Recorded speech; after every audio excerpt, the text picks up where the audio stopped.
Good morning all students. मैं नैतिक शिक्षा के अंतर्गत हमारा जो चैप्टर चल रहा है देश प्रेम, उसका एक भाग हम पहले ही पढ़ा चुके थे और दूसरा भाग पढ़ाने जा रहा हूँ। देश प्रेम का उत्कट देश भक्ति के प्रतीक मेवाड़ गौरव महाराणा प्रताप, यानी कि देश में ऊंचा देशभक्ति जिसकी हो ऐसे प्रतीक हैं मेवाड़ के गौरव हैं महाराणा प्रताप। उनके विषय में हम पढ़ने जा रहे हैं, जिनका संकल्प था चित्तौड़ को स्वतंत्र करने तक मैं सोने चांदी की थाली में भोजन नहीं करूंगा। यानी देखिए क्या संकल्प लिया है महाराणा प्रताप ने कि जब तक मैं अपनी चित्तौड़ को स्वतंत्र नहीं करा लेता तब तक मैं सोने चांदी की थाली में भोजन नहीं करूंगा। छात्रों, जो हमारे यहाँ राजा महाराजा होते थे वो सोने और चांदी के बर्तनों में भोजन करते थे, ऐसे ही महाराणा प्रताप भी सोने चांदी की थाली में भोजन करते थे। लेकिन वो अपना जो संकल्प है वो कह रहे हैं कि जब तक मैं चित्तौड़ को स्वतंत्र नहीं करा लेता तब तक मैं सोने चांदी की थाली में भोजन नहीं करूंगा। मुलायम गद्दी पर नहीं सोऊंगा। मुलायम गद्दी यानी कि गद्दों पर, अच्छे बिस्तर पर नहीं सोऊंगा। राजप्रसाद में निवास नहीं करूंगा। राजप्रसाद यानी कि राजमहल में जो रहने का स्थान होता है उसके लिए राजमहल में निवास नहीं करूंगा। बर्तन के स्थान पर मैं पत्तल में भोजन करूंगा। हम बर्तनों में भोजन करते हैं लेकिन वो कह रहे हैं हम पत्तल में भोजन करूंगा, यानी पत्तों पर, पत्तों के बर्तन बनाकर मैं उसमें भोजन करूंगा। जमीन पर सोऊंगा। राजा महाराजा सभी बिस्तर पर सोते हैं, अच्छे मुलायम बिस्तर पर सोते हैं, लेकिन वो कह रहे हैं मैं जमीन पर सोऊंगा। झोपड़ी में वास करूंगा। रहने का स्थान क्या होगा, घर कैसा होगा, झोपड़ी होगी, झोपड़ी में रहूंगा। और चित्तौड़ को जब तक स्वाधीन नहीं करा लेता तब तक दाढ़ी नहीं कटवाऊंगा। कितना भयंकर उन्होंने पढ़ लिया है कि जब तक मैं चित्तौड़ को आज़ाद नहीं करा दूंगा तब तक दाढ़ी नहीं कटवाऊंगा। साथियों, दाढ़ी नहीं कटवाऊंगा, मैं कहने का तात्पर्य है कि जो दाढ़ी है जो उसी दिन मैं साफ करवाऊंगा, बनवाऊंगा जब मैं चित्तौड़ को आज़ाद करा लूँगा, स्वाधीन करा लूँगा। रहीमदास जी ने यहाँ पर कुछ पंक्तियाँ लिखी हैं, देखिए कितनी सुंदर है। इसके संदर्भ में ही रहीमदास जी ने कुछ पंक्तियाँ लिखी हैं। धर्म रहीसी धरा किस जासे खुरसाणा, अमर विंशुवर ऊपर रखियो नीचो राणा। देखिए प्रत्येक बार पढ़ता हूँ मैं। धर्म रहीसी धरा किस जासे खुरसाणा, अमर विंशुवर ऊपर रखियो नीचो राणा। अर्थात धर्म रहेगा। पंक्तियों का अर्थ है कि अर्थात धर्म रहेगा, पृथ्वी रहेगी, पर मुगल साम्राज्य एक दिन नष्ट हो जाएगा। हे राणा, दिसंबर भगवान का भरोसा करके अपने निश्चय को अटल रखना। पंक्तियों का जो भावार्थ है, जो अर्थ है वो है धर्म रहेगा, पृथ्वी भी रहेगी, पर मुगल साम्राज्य एक दिन नष्ट हो जाएगा। हे राणा, दिसंबर भगवान का भरोसा करके अपने निश्चय को अटल रखना। उन्होंने जीवन भर इस प्रतिज्ञा का निर्वाह किया। पूरे जीवन, अपने पूरे जीवन काल में इस बात को याद रखा जो ऊपर पंक्तियों में कही गई है कि मैं दाढ़ी नहीं बनवाऊंगा, झोपड़ी में रहूंगा, जमीन पर सोऊंगा। जो भी उन्होंने प्रतिज्ञा की है उसको पूरे जीवन भर निर्वाह किया है, याद रखा है। उन्हें अनेक विपत्तियों का सामना करना पड़ा पर वे कभी विचलित नहीं हुए। छात्रों, जब हम कोई प्रतिज्ञा करते हैं, कोई संकल्प लेते हैं तो उसके रखने के लिए, बचाने के लिए हमें बहुत सी विपत्तियों का सामना करना पड़ता है। इसी प्रकार से मेवाड़ को आज़ाद कराने के लिए भी महाराणा प्रताप को बहुत सी विपत्तियों का सामना करना पड़ा था। वे कभी भी विचलित नहीं होते उनको विपत्तियों से, अटल रहे अपनी बात, अपने शब्दों पर। वे अपने संपूर्ण परिवार के साथ दर दर जंगल में भटकते रहे पर उन्होंने हार नहीं मानी। यानी कि जब उनका राज्य में लगातार युद्ध हो रहे थे तो ऐसी स्थितियों में वो अपने परिवार के साथ जंगलों में चले जाते हैं और आज यहाँ पर कल वहाँ पर ऐसे भटकते रहते हैं, लेकिन हार नहीं मानते। स्वाधीनता के अप्रितम पुजारी महाराणा प्रताप मेवाड़ के सिसोदिया वंश में उत्पन्न हुए थे। उनका जो जन्म है महाराणा प्रताप का वो मेवाड़ के सिसोदिया वंश में हुआ है। उनके पिता महाराणा उदय सिंह थे। इनके जो पिता हैं वो महाराणा उदय सिंह थे। महाराणा प्रताप जी का जन्म सन 1539 ईस्वी में हुआ था, अर्थात इनका जो जन्म हुआ था वो 1539 ईस्वी में हुआ था। राणा उदय सिंह की मृत्यु के पश्चात महाराणा प्रताप ने मेवाड़ का शासन संभाला।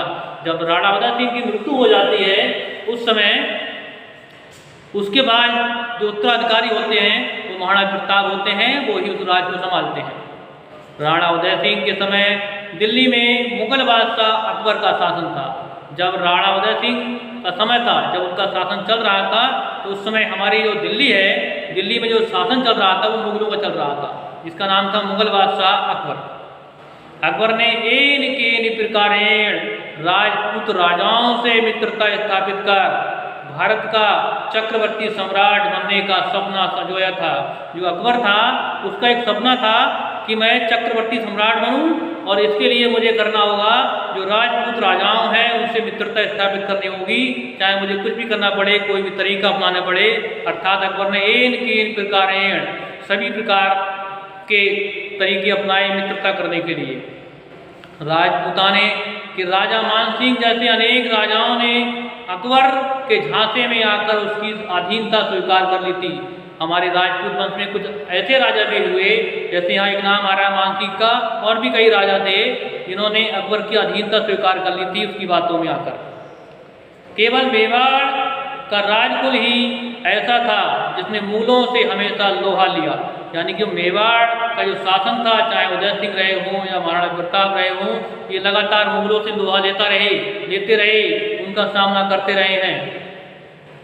राणा उदय सिंह के शासनकाल में अकबर ने चित्तौड़ पर आक्रमण किया था। जब राणा उदय सिंह का शासन चल रहा था उस समय अकबर ने चित्तौड़ पर आक्रमण कर दिया था, और इस आक्रमण का परिणाम ये हुआ था कि युद्ध में मूर्छित राणा को बंदी बनाकर मुगल अपने शिविर में ले गए थे। अर्थात युद्ध के दौरान जो राणा उदय सिंह थे वो मूर्छित हो गए थे, बेहोश हो गए थे, और ऐसी स्थिति में जो उनकी सेना थी मुगलों की, तो उसमें क्या हुआ था कि राणा को बंदी बना लिया गया था और वो अपने शिविर में ले जाते हैं।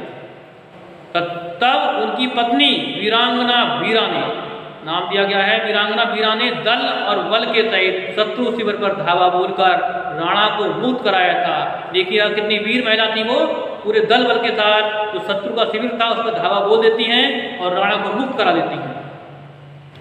अकबर को मेवाड़ की स्वाधीनता गले में कांटे की तरह खटकती रहती थी, यानी जो अकबर था उसने बहुत सारे राजपूत राजाओं को अपने मित्रता के झांसे में फंसा लिया था, लेकिन ये मतलब जो बची हुई थी हमारी मेवाड़, वो मेवाड़ को उसको अच्छी नहीं लग रही थी, क्योंकि उसके राज्य में शामिल नहीं हुई थी, तो उसके गले में हर वक्त कांटे की तरह खटकती रहती थी। अतः उसने राणा प्रताप को अपनी अधीनता स्वीकार करने के लिए तरह तरह के प्रलोभन दिए, अनेक तरह के लालच दिए कि महाराणा प्रताप भी और दूसरे राजपूत राजाओं की तरह मेरी अधीनता स्वीकार कर लें। राजा मानसिंह को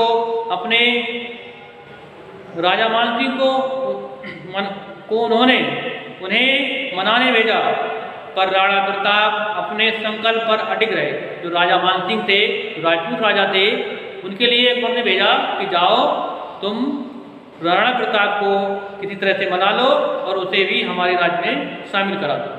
लेकिन जो राणा प्रताप हैं वो बिल्कुल भी अडिग रहते हैं, वो उसकी बात नहीं मानते। अंत में अकबर ने राजा मानसिंह और आसफ खां के नेतृत्व में मेवाड़ पर आक्रमण कर दिया। जब वो नहीं मानते हैं उसकी बात को, खुद शामिल नहीं होते हैं अकबर के साम्राज्य में, तो राजा मानसिंह और आसफ खां के नेतृत्व में मेवाड़ पर आक्रमण कर दिया जाता है। हल्दी घाटी नामक स्थान पर भयंकर युद्ध हुआ। जो हल्दी घाटी का मैदान है उसमें बहुत भयंकर युद्ध होता है। अकबर की सेना में 80,000 सैनिक थे, 80,000 सैनिक थे अकबर की सेना में, जबकि महाराणा प्रताप के पास कुल 22,000 यानी कि 22,000 योद्धा ही थे। कितनी थोड़ी सेना थी महाराणा प्रताप के पास। जीतते राणा प्रताप पराजित होने लगे, पर तब वीर झाला सरदार ने राणा का ध्वज मुकुट अपने सिर पर रखकर राणा के प्राणों की रक्षा की। युद्ध होते होते जीत की स्थिति में पहुंच चुके थे, लेकिन धीरे धीरे युद्ध का परिणाम बदलने लगा और राणा प्रताप पराजित जैसे होने लगे। तभी जो एक वीर सरदार था, झाला सरदार, वो देखता है कि राजा की बंदी बन जाते हैं तो जो स्थिति होगी वो खराब होगी। ऐसे स्थिति में वो क्या करता है, महाराणा प्रताप का जो मुकुट है सिर का वो रख लेता है और उनका झंडा भी, ध्वज भी ले लेता है और महाराणा प्रताप की रक्षा कर देता है प्राणों की। क्योंकि जो राजा की पहचान होती है वो मुकुट से और झंडे से ही होती है। जब मुकुट और झंडा उनसे हट जाता है तो उनकी पहचान बदल जाती है और जो शत्रु की सेना है वो थोड़ी भ्रमित हो जाती है। राणा युद्ध भूमि से बाहर तो गए, किंतु एक नाला पार करते समय घायल चेतक वीर गति को प्राप्त हो गया। यानी युद्ध के मैदान से राणा प्रताप चेतक के साथ निकल जाते हैं, लेकिन चेतक युद्ध में घायल हो चुका था और एक जब नाला पार कर रहा था, उस नाला पार करते हुए उसकी वीर गति हो जाती है। इस भयंकर युद्ध के बाद राणा प्रताप ने हिम्मत नहीं हारी। इतना भयंकर युद्ध हुआ लेकिन राणा ने अभी भी हिम्मत नहीं हारी थी। भामा शाह की सहायता से उन्होंने पुनः सेना संगठित की। दानवीर भामा शाह ने अपनी संपूर्ण संपत्ति उन्हें दान में दे दी थी। एक जो भामा शाह व्यक्ति हैं, ये बहुत ही धनी व्यक्ति थे। युद्ध करने के लिए, सेना जुटाने के लिए धन की आवश्यकता होती है, लेकिन राणा के पास धन नहीं था। ऐसी स्थिति में जो दानवीर भामा शाह हैं वो अपनी संपूर्ण संपत्ति राणा प्रताप को दे देते हैं और सेना फिर से तैयार की जाती है।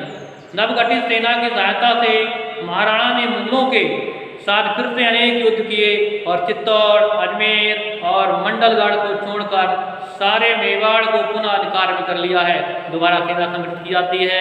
राणा प्रताप दोबारा से युद्ध करते हैं पुनः शक्ति के साथ। चित्तौड़, अजमेर और मंडलगढ़ को छोड़कर पुनः मेवाड़ को अपने अधिकार में ले लेते हैं। भारत माता को स्वतंत्र कराने में अपने लक्ष्य को प्राप्त कर सन 1597 ईस्वी को 19 जनवरी यानी 19 जनवरी 1597 ईस्वी को उन्होंने अपना जीवन पूर्ण कर लिया, अर्थात उनका जो जीवन काल है वो यहाँ पूरा हो जाता है, उनकी मृत्यु हो जाती है। अरावली के कड़कड़ में राणा का जीवन चरित्र अंकित है। जो अरावली पर्वत है राजस्थान में, वहाँ पर वो रहते थे विषम परिस्थितियों में। जब उनका युद्ध चल रहा था अकबर से, तो वहाँ का जो कड़कड़ है अरावली का, वो उसमें उनके चरित्र अंकित किया हुआ है अभी भी। जब आप जाएंगे आपको लगेगा यानी कि पर्वत को देख के हमें तुरंत महाराणा प्रताप की याद आ जाएगी, जो शताब्दियों तक पतितों, पराधीनों और उत्पीड़ितों के लिए सदैव प्रेरणादायी रहेगा। जो पराधीन होते हैं, दुखी होते हैं, उत्पीड़न झेलते हैं, ऐसे लोगों को प्रेरणा का स्रोत रहेगा कि महाराणा प्रताप से आप सीखिए और बराबर लोहा लीजिए, विपत्तियों से हार मत मानिए। इस महान नायक की सबसे बड़ी विशेषता ये थी कि उसने अपने समय स्वतंत्रता की लौ जगाए रखा। जब अधिकांश भारतीय वीर आत्मसम्मान और स्वाभिमान का त्याग सम्राट अकबर की मीठी जहर भरी नीति के कारण अपनी स्वतंत्रता उसके पास गिरवी रखते चले जा रहे थे। देखिएगा कितना अच्छा प्रश्न दिया रहा है कि ये उस परिस्थिति में अपनी स्वतंत्रता की लौ को जला के रखा था कि लोग अपनी स्वतंत्रता को गिरवी रख रहे थे अकबर के पास।